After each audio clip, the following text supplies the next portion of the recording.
Hello friends, welcome back to channel. आज के इस वीडियो में हम पढ़ेंगे अकाउंटिंग कंसेप्ट और कन्वेंशंस के बारे में।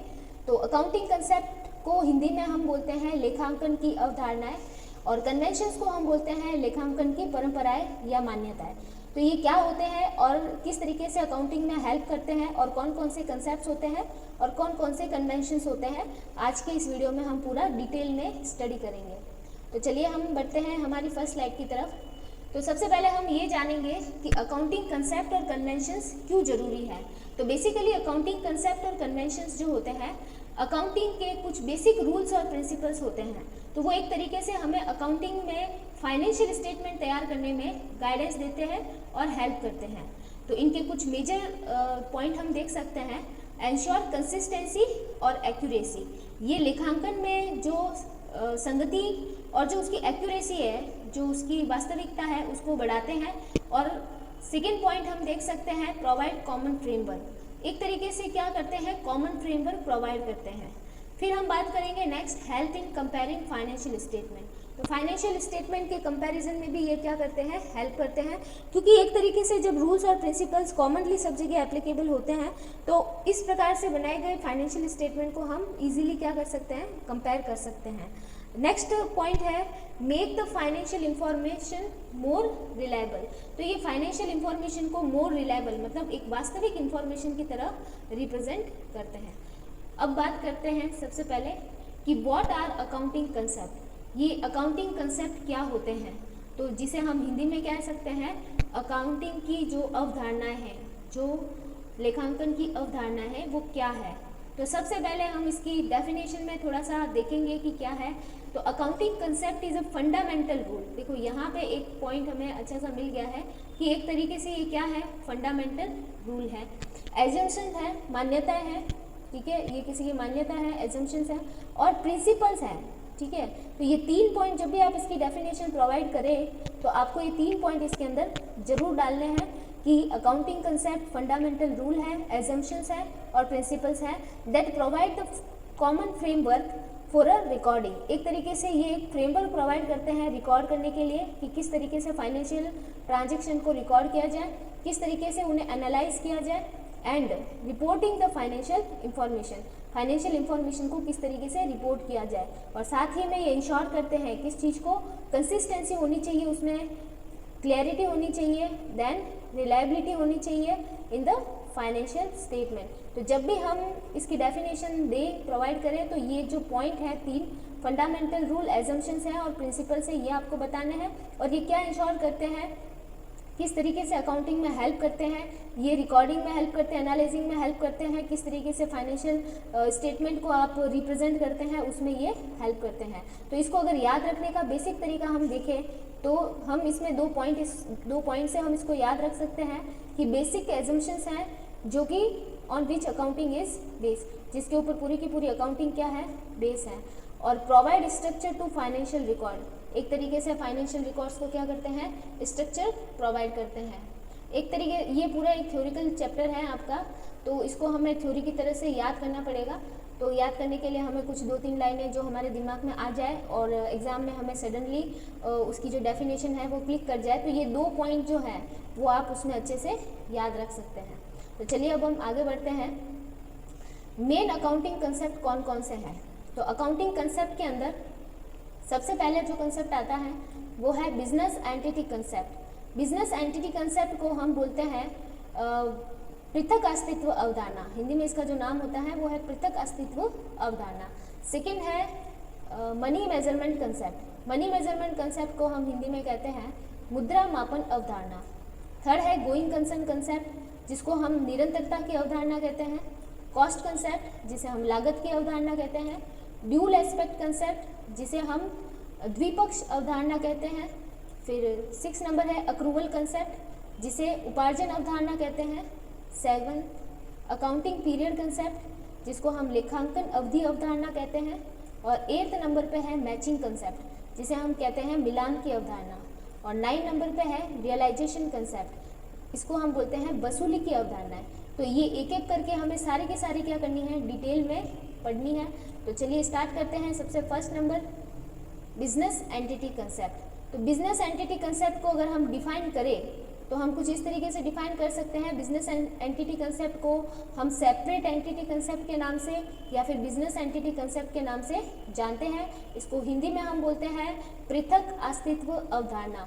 तो अब देखिए इसकी डेफिनेशन में आपको क्या चीज़ देखनी है कि business is treated separately, business को हमेशा सेपरेट ट्रीट किया जाता है फ्रॉम इट्स ओनर, इसके ओनर से हमेशा बिजनेस को क्या माना जाता है, सेपरेट माना जाता है। तो हिंदी में अगर हम इसको कहें कि प्रत्येक व्यवसाय का उसके स्वामी से क्या होता है, पृथक अस्तित्व होता है।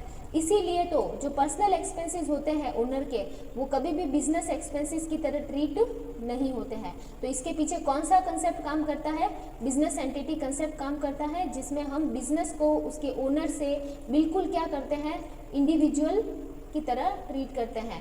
बिजनेस अलग चीज़ होती है और उसका जो ओनर है वो अलग चीज़ होती है। इस तरीके से हम ट्रीट करते हैं। इसका पर्पस क्या है इस कंसेप्ट का, तो to keep financial transactions of the owner separate from business transaction. उसके ओनर के जो पर्सनल ट्रांजेक्शन्स होते हैं उसको हमें बिजनेस के ट्रांजेक्शन से बिल्कुल क्या रखना है, अलग रखना है। ठीक है, इसका एग्जाम्पल हम क्या दे सकते हैं कि ओनर की जो कार होती है, जो उसकी पर्सनल कार होती है, वो उसका पर्सनल असेट्स माना जाता है, न कि बिजनेस का असेट्स माना जाता है। ठीक है, और दूसरा हम इसका एग्जांपल क्या दे सकते हैं कि अगर ओनर बिजनेस के अंदर 1 लाख रुपए इन्वेस्ट करता है तो बिजनेस जो है उसे किस तरीके से ट्रीट करता है, लायबिलिटी की तरह ट्रीट करता है। लायबिलिटी क्या होती है, लायबिलिटी वो अमाउंट होती है जो हमें पे करनी होती है। ठीक है, तो मतलब बिजनेस ने ये मान लिया कि ओनर ने जो 1 लाख रुपीज़ उसको दिए हैं वो क्या हो गई, उसकी लायबिलिटी हो गई। तो इसका मतलब ओनर अलग चीज़ है और बिजनेस क्या है, अलग चीज़ है। तो बिजनेस के पॉइंट ऑफ व्यू से हम उसको क्या मानते हैं, लायबिलिटी मानते हैं। तो ये आपका बिजनेस एंटिटी कंसेप्ट है। अब इसमें इतना सा आपको याद रखना है, और अगर आपको इसको डिटेल में लिखना है तो 2-4 बातें हम अपने हिसाब से इसके अंदर लिख सकते हैं। लेकिन बेसिक इसके पीछे जो लाइन हमें याद रखनी है वो क्या याद रखनी है कि बिजनेस का उसके ओनर से सेपरेट एंटिटी होता है। ठीक है, तो चलिए हम नेक्स्ट स्लाइड पे मूव करते हैं। नेक्स्ट आपकी जो कंसेप्ट है वो है money measurement concept. Money measurement concept को हम बोलते हैं मुद्रा मापन की अवधारणा। अब मुद्रा मापन की अवधारणा, इसकी डेफिनेशन अगर हम देखें तो इसमें देखो बेसिकली ये कहा गया है कि only transaction that can be measure in monetary terms are recorded in accounting. तो वो सारे बिजनेस के ट्रांजेक्शन जिनको कि हम मॉनेटरी टर्म्स में क्या कर सकते हैं, रिकॉर्ड कर सकते हैं, उसको ही हमें अकाउंटिंग के अंदर इंक्लूड करना है। अब जैसे बहुत सारी चीज़ें ऐसी होती है जो नॉन मॉनेटरी होती है, जैसे सपोज दैट हमारे बिजनेस के जो एम्प्लॉयज़ हैं वो बहुत ज़्यादा एफिशिएंट हैं, बहुत ज़्यादा अच्छा काम करते हैं, लेकिन हम इस चीज़ को अकाउंटिंग की बुक्स में रिकॉर्ड नहीं कर सकते। क्यों? क्योंकि अकाउंट्स की बुक में सिर्फ वही ट्रांजेक्शन रिकॉर्ड होते हैं जिनको कि हम मॉनेटरी रिप्रेजेंटेशन दे सकते हैं। तो ये इसके पीछे सिर्फ आपको ये एक लाइन जो सबसे इम्पॉर्टेंट इस कंसेप्ट की है वो आपको याद रखनी है। अगर ये एक लाइन आपको याद रह जाती है तो 2-4 बातें हम अपने हिसाब से भी लिख सकते हैं। तो बेसिक जो डेफिनेशन है उसमें ये आपको ध्यान रखना है कि केवल उन्हीं ट्रांजेक्शन का हमें रिकॉर्ड करना है जो कि मुद्रा में मापे जा सकते हैं, जिसको कि हम मनी में मेजर कर सकते हैं। इसका पर्पस क्या है? पर्पस इसका है कि आपको इंश्योर करना है यूनिफॉर्मिटी और कंपैरेबिलिटी को, मतलब कि आप यूनिफॉर्मिटी एक जैसा अकाउंटिंग आप रखना चाह रहे हैं। ठीक है, ऐसा नहीं है कि एक बिजनेस का अलग चल रहा है, दूसरे बिजनेस का अलग चल रहा है। उसमें एक यूनिफॉर्मिटी बनाए रखने के लिए सभी बिजनेस देखो उसी ट्रांजेक्शन्स को रिकॉर्ड करते हैं जिनको कि हम मॉनेटरी टर्म में रिप्रेजेंट कर सकते हैं, और कंपैरेबिलिटी बनाए रखने के लिए भी इसको यूज़ किया जाता है। ठीक है, अब इसके कुछ लिमिटेशंस भी हैं। लिमिटेशंस क्या है कि non financial factors like employ morale और market reputation are not recorded. जैसे कि बिजनेस की बहुत अच्छी मार्केट रेपुटेशन है लेकिन हम उसे अकाउंट की बुक में नहीं दिखा सकते, क्योंकि अकाउंट की बुक में हम उन्हीं को रिकॉर्ड कर सकते हैं जिसको कि हम मनी में मेजर कर सकते हैं। तो ये छोटी सी बात जो है आपको ये पूरा कंसेप्ट याद रखने में क्या करेगी, हेल्प करेगी। तो चलिए हम आगे बढ़ते हैं। नेक्स्ट है going concern concept. Going concern concept क्या है? इसमें इसको हम हिंदी में बोलते हैं निरंतरता की अवधारणा। निरंतरता की अवधारणा, इसमें हम ये मान के चलते हैं कि कोई भी जो बिजनेस होता है वो लॉन्ग टाइम तक क्या करेगा, चलेगा। तो लंबे समय के लिए हम मानकर चलते हैं कि बिजनेस लंबे समय तक चलेगा। तो इसकी डेफिनेशन देखो क्या है, the business is assume to continue its operation indefinitely. तो इनडिफाइनेटली टाइम पीरियड तक वो क्या होता है, चलता रहता है। Unless there is a evidence to contrary. मतलब ये है कि बिजनेस को हमेशा हम ये मानकर चलाते हैं कि वो बहुत लंबे समय तक, अनंत काल तक क्या है, चलता रहेगा।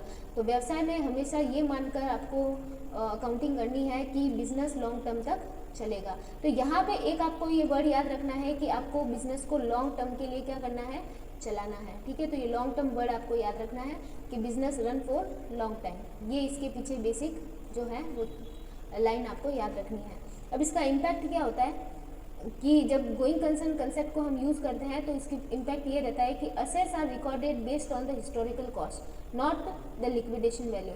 हम असेट्स को हमेशा उसकी कॉस्ट प्राइस पे, हिस्टोरिकल कॉस्ट को हम क्या कह सकते हैं, जिस प्राइस पे हमने उसको परचेज किया है उस प्राइस पे हम उसको दिखाते हैं, न कि उसकी जो भी करंट में मार्केट वैल्यू चल रही है उस पर। ठीक है, तो इसके पीछे कौन सा कंसेप्ट काम करता है, गोइंग कंसर्न कंसेप्ट। अब इसका एग्जाम्पल हम क्या दे सकते हैं, एग्जाम्पल ये दे सकते हैं कि company doesn't value its land based on the potential sale value but keep it at cost. अब जैसे लैंड की वैल्यू है वो चेंज होती रहती है, लेकिन फिर भी हम उसे क्या करते हैं, अपनी कॉस्ट पे ही दिखा के रखते हैं। तो इसके पीछे जो कॉन्सेप्ट काम करता है वो कौन सा कंसेप्ट है, गोइंग कंसर्न कंसेप्ट। चलिए आगे बढ़ते हैं। नेक्स्ट है हमारे पास में कॉस्ट कंसेप्ट। कॉस्ट कंसेप्ट को हिंदी में हम बोलते हैं लागत अवधारणा। तो लागत की अवधारणा जिसमें ये हम मानकर चलेंगे कि जैसे डेफिनेशन हम देख लेते हैं, assets and expenses are recorded at their original purchase cost. इसमें हमेशा एक ये कॉस्ट जो वर्ड है ये ध्यान रखना कि हम इसके अंदर रिकॉर्डिंग जब भी करेंगे किसी असेट्स की या एक्सपेंसेस की जो हमने पे किया है कहीं पे, तो उसका जो हम रिकॉर्डिंग करेंगे हमेशा उसकी परचेज कॉस्ट प्राइस पर ही करते हैं। वैसे भी असेट्स को उसकी कॉस्ट प्राइस पर ही दिखाया जाता है, स्टॉक को भी उसकी कॉस्ट प्राइस पर ही दिखाया जाता है। ठीक है, तो इसके पीछे कौन सा कंसेप्ट काम करता है, कॉस्ट कंसेप्ट काम करता है। अब पर्पज़ हम देखें, इसका क्या पर्पज़ है, तो ये इंश्योर करता है ऑब्जेक्टिविटी और वेरीफाइबिलिटी को।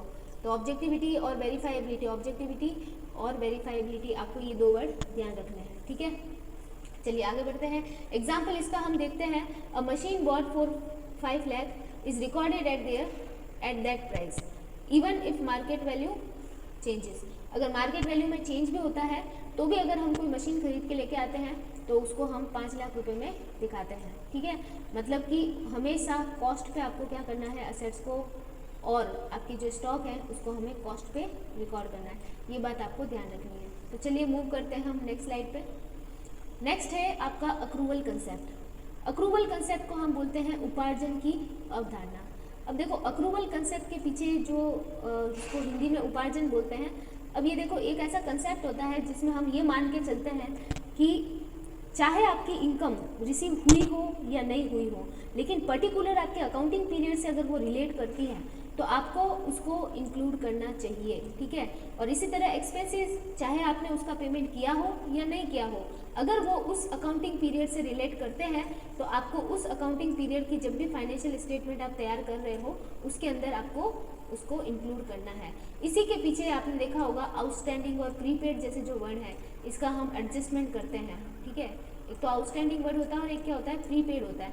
तो प्रीपेड और जो आउटस्टैंडिंग है उसको हम इंक्लूड करते हैं। इसके पीछे कौन सा जो कंसेप्ट काम करता है वो कौन सा है, आपके अक्रूवल कंसेप्ट है। ठीक है, अक्रूवल के अंदर यही होता है कि चाहे आपने पेमेंट किया हो या नहीं किया हो, अगर आपके एक्सपेंसेस उस अकाउंटिंग पीरियड से रिलेट करते हैं तो आपको उसे इंक्लूड करना पड़ेगा। जैसे आउटस्टैंडिंग सैलरी है, मतलब ऐसी सैलरी जिसका आपने पेमेंट नहीं किया है लेकिन फिर भी आप उसको क्या करते हैं, ऐड करके दिखाते हैं। क्यों ऐड करके दिखाते हैं, क्योंकि वो आपके उस अकाउंटिंग पीरियड से रिलेट करती है। ठीक है, तो इसके अंदर सिंपल सी एक चीज़ आपको याद रखनी है कि एक्सपेंसेस और revenue are recognise when they occur, not when the cash is exchange. मतलब जब वो हो जाते हैं, जिस समय आपका ट्रांजेक्शन हो जाता है या वो इवेंट हो जाती है कि आपको एक्सपेंसेस का पेमेंट करना है, तो उसी समय आप उसको क्या मान लेंगे कि वो एक्सपेंसेस हो गया या फिर वो इनकम हमें रिसीव हो गई, चाहे उसके लिए कैश आपको मिला है या नहीं मिला है। ठीक है, तो ये बात आपको इसको ध्यान रखनी है। अब इसमें पर्पज़ क्या है इसका, give a more accurate picture of the financial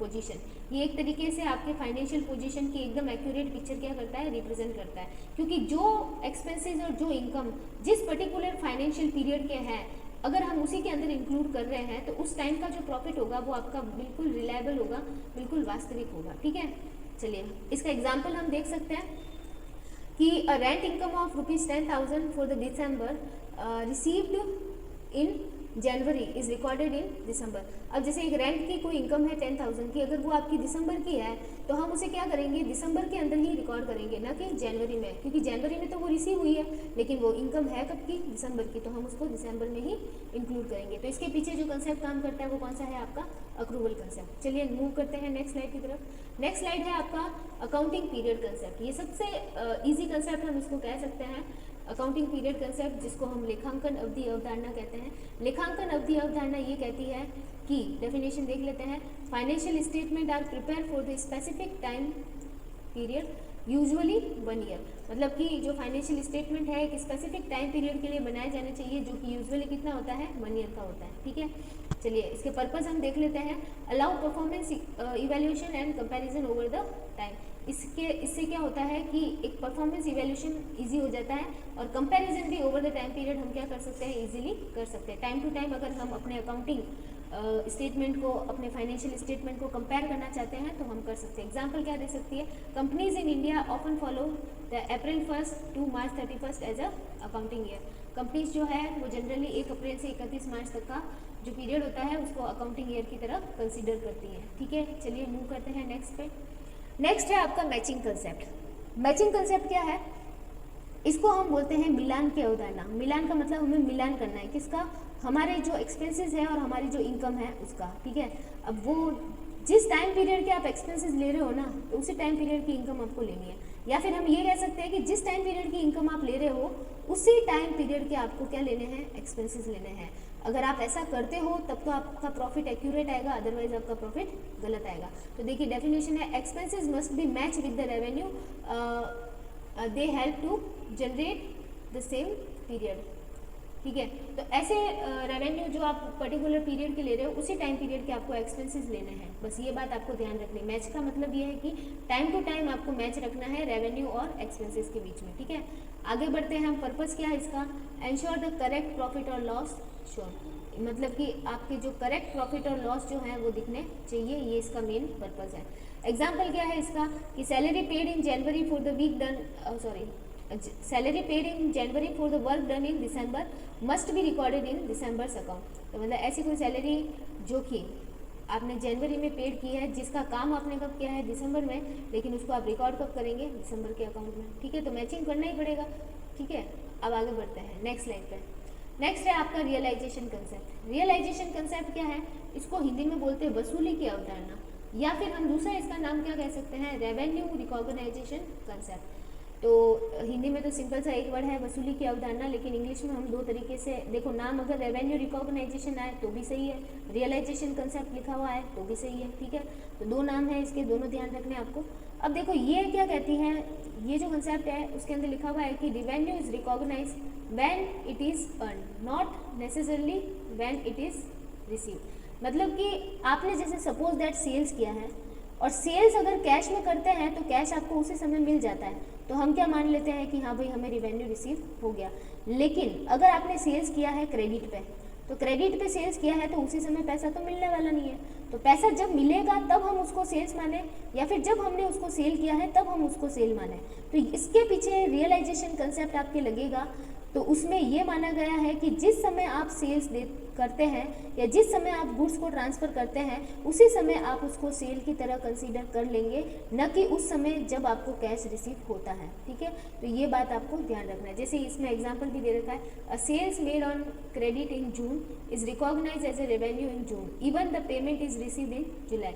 तो ऐसी क्रेडिट सेल जो कि आपने जून में की है, तो आपने जून में ही उसको सेल की तरह क्या कर दिया है, रिकॉर्ड कर दिया है, न कि उस समय जब आपको पेमेंट रिसीव हुआ। तो पेमेंट तो आपको जुलाई में रिसीव हुआ, लेकिन रिकॉर्ड आपने फिर भी सेल की तरह कब कर दिया उसको, जून में। तो इसके पीछे आपके रियलाइजेशन कंसेप्ट काम करता है। ठीक है, अब इसमें देखिए सबसे इम्पॉर्टेंट अकाउंटिंग का अगर हम कंसेप्ट कहें, जिसके ऊपर पूरी की पूरी आपकी डबल एंट्री सिस्टम जो है आपका पूरा का पूरा क्या कर रहा है, बेस कर रहा है, वो आपकी क्या है, ड्यूल एस्पेक्ट कंसेप्ट, जिसको हम द्विपक्ष अवधारणा कहते हैं। तो ये द्विपक्ष अवधारणा की डेफिनेशन देखो क्या है, हिंदी में द्विपक्ष कहते हैं, इंग्लिश में ड्यूल एस्पेक्ट कंसेप्ट कहते हैं। अगर मैं इसको जनरली एक सिंपल अगर आपको कहूँ तो जनरल लैंग्वेज में हम ये कह सकते हैं कि अकाउंटिंग के अंदर हर ट्रांजैक्शन का इम्पैक्ट दो जगह पे पड़ता है, ये आपको पता ही है। एक साइड उसका रहता है डेबिट और दूसरा वाला साइड जो रहता है वो होता है क्रेडिट। ये बात आपको क्लियर है, ठीक है।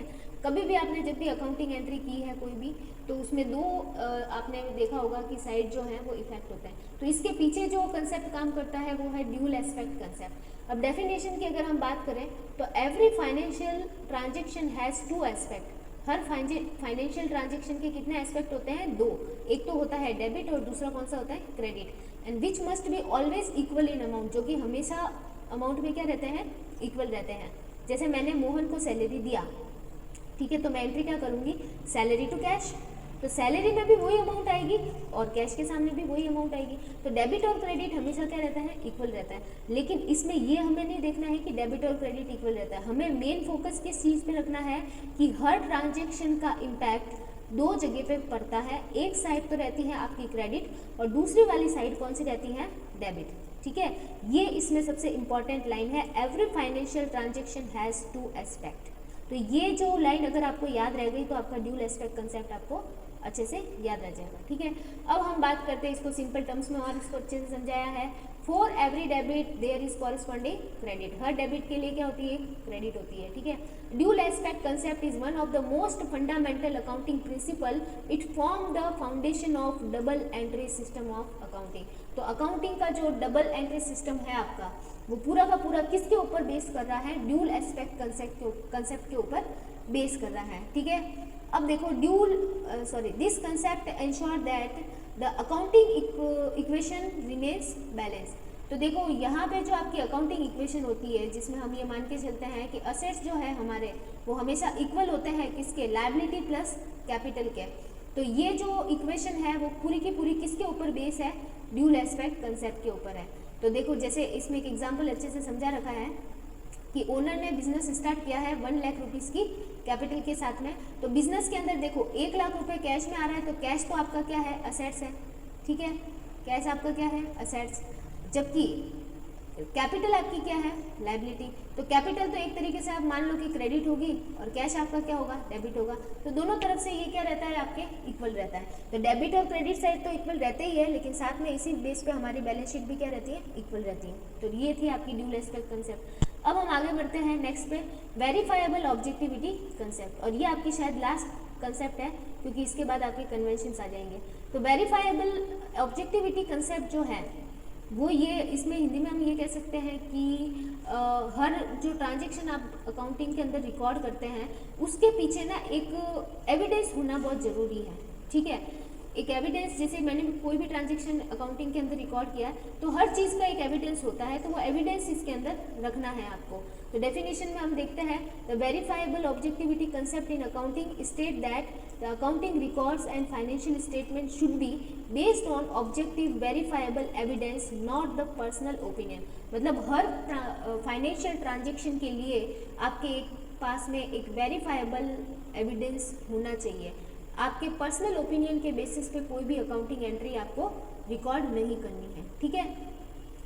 अब देखो इसके अंदर और भी लिखा है, accounting information must be supported by the documentary evidence that can be verified by others such as the received invoices, bank statement, purchase orders etcetera. तो हर ट्रांजेक्शन के पीछे कुछ ना कुछ उसका एविडेंस तो होता ही है, और उस एविडेंस के बेसिस पे ही आपको क्या करनी है? अकाउंटिंग करनी है। तो ये आपके पूरे के पूरे क्या हो गए? सारे के सारे लगभग 10 हमने कंसेप्ट पढ़े हैं। तो पूरे के पूरे 10 कंसेप्ट आपके ये हो चुके हैं, ठीक है। अब हम देखिए अगले वीडियो में हम करेंगे, इसका जो पार्ट 2 आएगा उसमें हम अकाउंटिंग कंसेप्ट पढ़ेंगे, कन्वेंशंस पढ़ेंगे। तो सारे के सारे कन्वेंशंस जो है हम इसके पार्ट 2 के अंदर पढ़ेंगे। तो चलिए अभी के लिए बाय बाय, मिलते हैं नेक्स्ट वीडियो के अंदर।